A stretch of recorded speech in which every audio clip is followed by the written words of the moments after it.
Are you wondering what you can do to help with your own mental health? Do you have mental illness?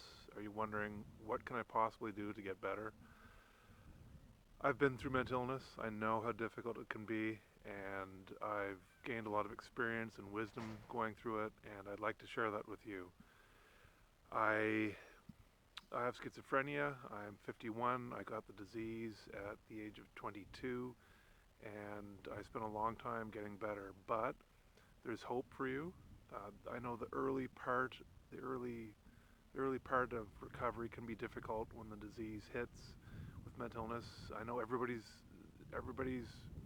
illness and recovery can look different from other people's, but oftentimes it can be very difficult. The pain can be very severe, and it's hard to think of a pain other than that severe pain at the time.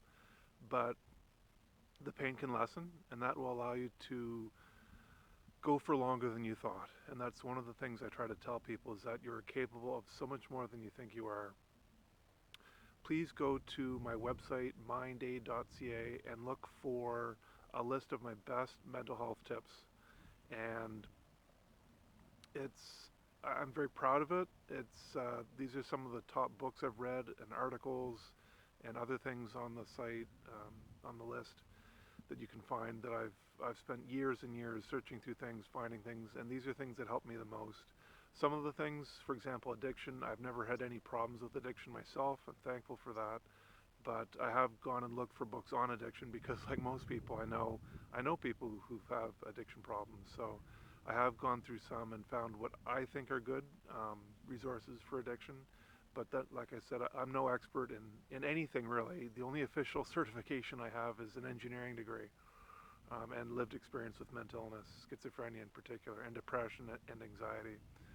But please go check that out, and if you want, please share it with other people. The list, it's books like on how Navy SEALs develop a stronger mindset.